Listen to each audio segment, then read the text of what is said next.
આજે આપણે ધોરણ 10 માર્ચ 2025 ની બોર્ડ પરીક્ષામાં અગત્યના સમાંતર શ્રેણી અને જ્ઞાન ભૂમિતિને લગતા પરીક્ષામાં પૂછાઈ ગયેલ હોય અને પરીક્ષા માટે અગત્યના હોય એવા દાખલાઓ જોઈશું. સૌપ્રથમ સમાંતર શ્રેણીમાં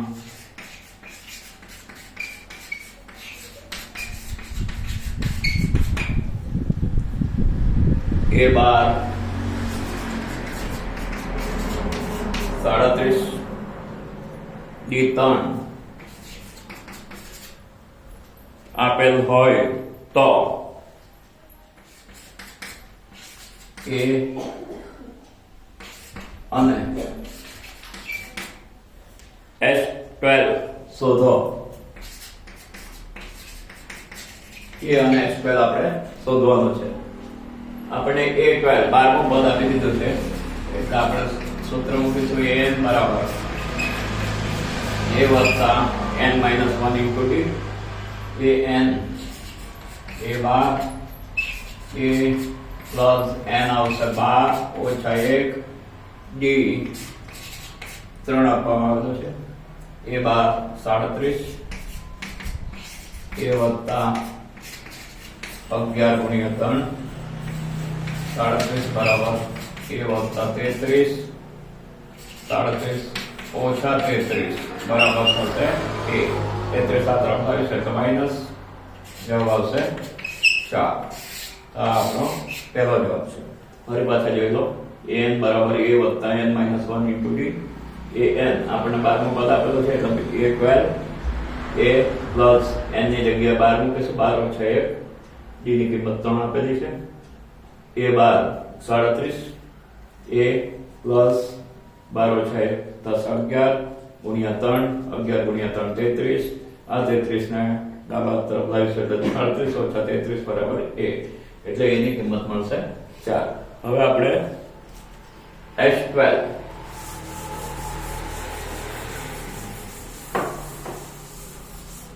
શોધીશું. સૂત્ર Sn બરાબર n by 2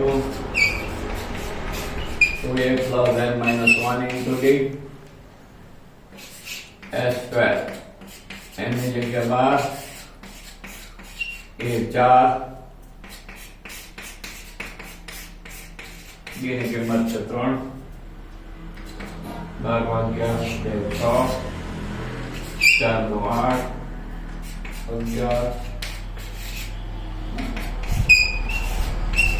8 વત્તા 11 તારીખ 33 41 6 ગુણ્યા 41 6 જવાબ આવશે 246. ફરી પાછા જોઈ લઈએ Sn n by 2 કૌંસમાં 2a plus n minus 1 into d સૂત્ર મૂકો S12 એટલે S12 n ની જગ્યાએ 12 મૂકીશું એટલે 12 ભાગ્યા 2 કૌંસમાં 2 a ની જગ્યાએ 4 વત્તા n બરાબર 12 ઓછા 1 d ની કિંમત છે 3 12 ભાગ્યા 2 એટલે થશે 6 4 દુને 8 વત્તા 12 ઓછા 1 એટલે 11 ગુણ્યા 3 11 તારીખ 33 33 વત્તા 8 એટલે થશે 41 41 ના 6 ગુણીશું એટલે જવાબ આવશે 246.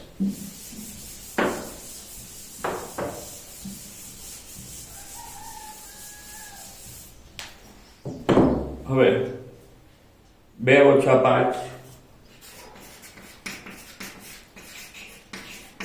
અને ઓછા 2 9 થી સમાન અંતરે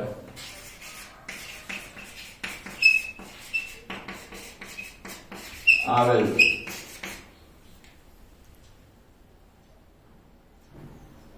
x અક્ષ પરનું બિંદુ મેળવો.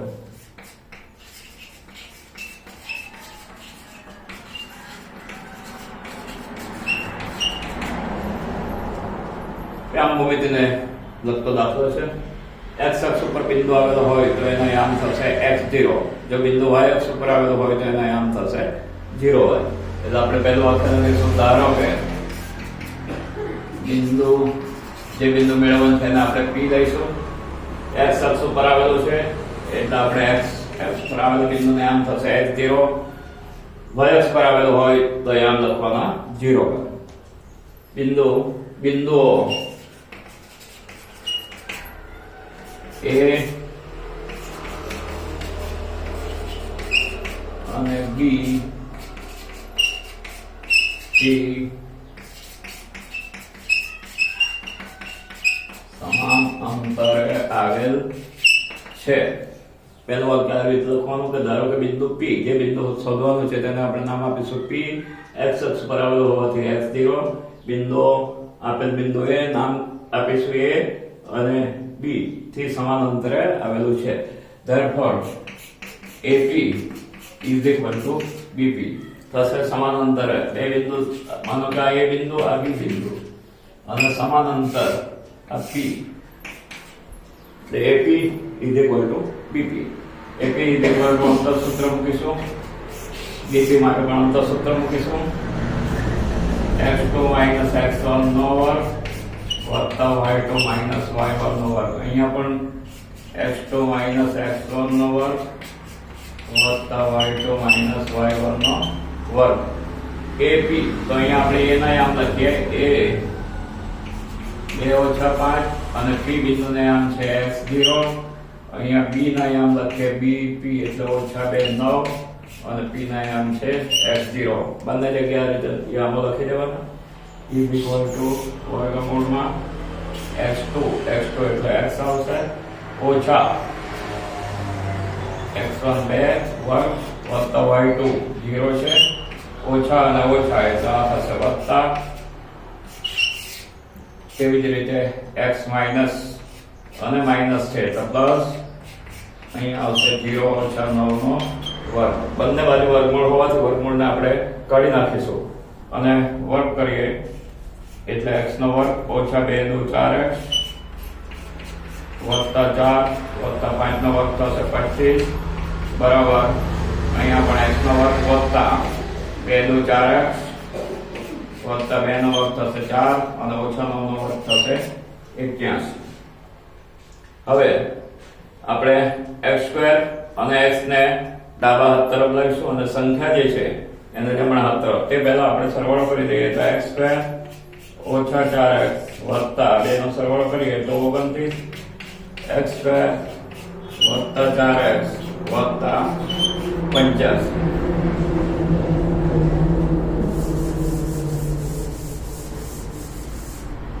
હવે આપણે x2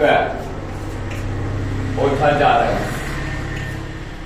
29 જમણા હાથ બાજુ લઈશું, x2 અને વત્તા 4x ડાબા હાથ બાજુ એટલે માઇનસ. અહીંયા આવશે 85 ઓછા 29. આ x2 ઉડી જશે, ઓછા 4 એટલે થશે ઓછા 8x. 85 માંથી 29 બાદ કરીશું એટલે 15 56 એટલે ઓછા x બરાબર 56 ભાગ્યા 8 એટલે 7 ઓછા x બરાબર 7 એટલે x બરાબર ઓછા 7. એટલે આપણે જવાબમાં લખીશું x અક્ષ પરનું બિંદુ ઓછા 7 0 છે. therefore x અક્ષ પરનું બિંદુ P x બરાબર ઓછા 7 0 છે. આવી રીતે આપણે જવાબ લખવાનો રહેશે. ત્રીજો એક દાખલો જોઈશું.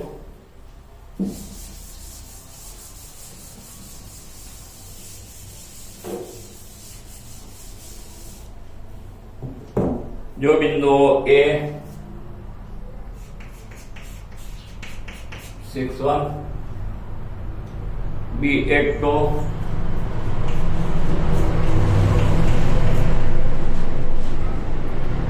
C 9 4 અને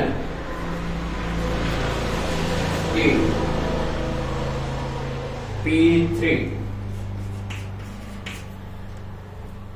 આ જ ક્રમમાં સમાંતર બાજુ ચતુષ્કોણના શિરોબિંદુઓ હોય તો P ની કિંમત શોધો. આપણે સમાંતર બાજુ ચતુષ્કોણ દોરીશું A B C અને D એ બિંદુ છે 6 1 8 2 9 4 અને P3 આપણે P ના યામ મેળવવાનો છે તો આપણે વિકર્ણ દોરીશું બે વિકર્ણ છેદ બિંદુને આપણે આવું નામ આપીશું AC નું મધ્ય બિંદુ O થશે તેવી રીતે PD નું મધ્ય બિંદુ પણ O થશે એટલે આપણે સૂત્ર મૂકીશું AC નું મધ્ય બિંદુ ના યામ બરાબર BD ના મધ્ય બિંદુના બંનેનું મધ્ય બિંદુ ના યામ જે મળશે એ એક ને એક થશે મધ્ય બિંદુ ને યામ એટલે x1 + x2 ભાગ્યા 2 y1 + y2 ભાગ્યા 2 x1 + x2 ભાગ્યા 2 y1 + y2 ભાગ્યા 2 AC એટલે આ x1 y1 x2 y2 x1 + x2 એટલે 6 + 9 થશે ભાગ્યા 2 1 + 4 બરાબર x1 + x2 અહીંયા BD એટલે આ લઈશું P વત્તા અથવા તો 8 + P લખો આ B એટલે B પહેલા લઈશું x1 y1 x2 y2 એટલે 8 + P ભાગ્યા 2 અને 2 + 3 ભાગ્યા 2 હવે આ થશે 15 ભાગ્યા 2 5 ભાગ્યા 2 8 + P ભાગ્યા 2 5 ભાગ્યા 2 બંને આમને સરખાવીશું 5 ભાગ્યા 2 5 ભાગ્યા 2 બંને સરખા છે અહીંયા આપણે સરખા જ હોય એટલે હવે આપણે લખીશું 15 ભાગ્યા 2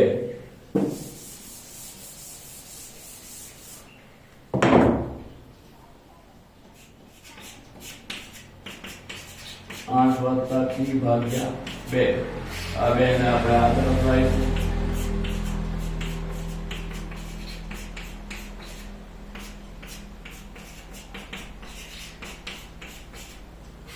8 આ તરફ લાવો એટલે 15 + 8 બરાબર P એટલે જવાબ આવશે 7 એટલે P નો યામ થશે 7 આ દાખલો પણ પરીક્ષા માટે અગત્યનો છે સંભાવનાને લગતા બે દાખલા આપણે જોઈશું જે પણ પરીક્ષા માટે ઘણા જ અગત્યના છે સરખી રીતે ચીપેલા 52 પત્તાની થોકડીમાંથી એક પત્તો આપણે ખેંચવાનું છે સરખી રીતે ચીપેલા 52 પત્તામાંથી એક પત્તો આપણે ખેંચવાનું છે આપણો પ્રશ્ન છે ખેંચેલું પત્તો એકો હોય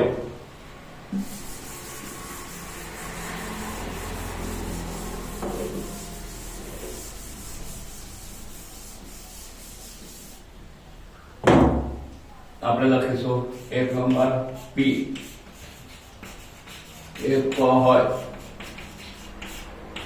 છેદમાં આપણે લખીશું પત્તા એટલે 52 એકા આવશે 4 52 એટલે ઉપર આવે 1 નીચે આવે 13 1/13 આ પહેલો જવાબ થશે બીજું એક કોણ ન હોય એકો ન હોય છેદમાં આપણે 52 લખીશું 52 પત્તામાંથી આપણે 4 પત્તા એકાના કાઢી નાખીએ તો એકો ન હોય તેવા પત્તા થશે 48 એટલે 12 × 48 અને 13 × 52 ચાર તાર ઉડી જશે એટલે આપણો જવાબ આવશે 12/13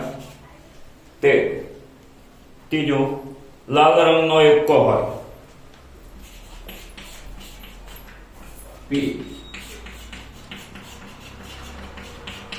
લાલ રંગનો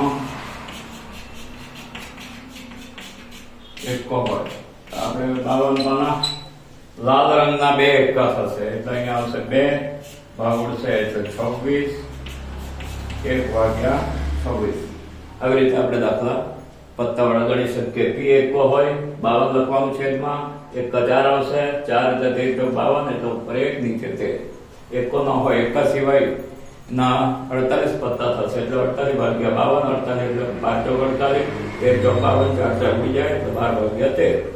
અને લાલ રંગનો એકો હોય, લાલનો એકો હોય તો ઉપર 1 આવશે, લાલ રંગ કીધું છે એટલે 2 આવશે, ચોકડ અને લાલ એટલે 2 ભાગ્યા 52, ઉપર આવશે 1, નીચે આવશે 26.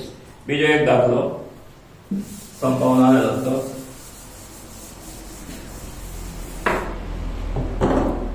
એક પેટીમાં 5 લાલ લખોટીઓ છે, 5 લાલ લખોટીઓ. ચાલો તો કુલ લખોટીઓ આપણે ગણીશું. 5 લાલ લખોટીઓ, 8 સફેદ અને 4 લીલી. 8 સફેદ લખોટીઓ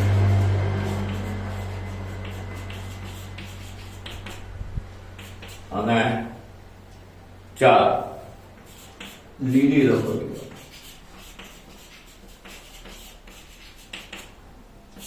કુલ થશે 17 લખોટીઓ. કુલ લખોટીઓ 17. આપણો પ્રશ્ન છે લખોટી લાલ હોવાની સંભાવના, એટલે P લાલ લખોટી છેદમાં આપણે કુલ પરિણામ છે 17. લાલ લખોટી તો લાલ લખોટી 5 છે એટલે આપણો જવાબ આવશે 5 ભાગ્યા 17. બીજો પ્રશ્ન છે સફેદ હોય એટલે P સફેદ લખોટી.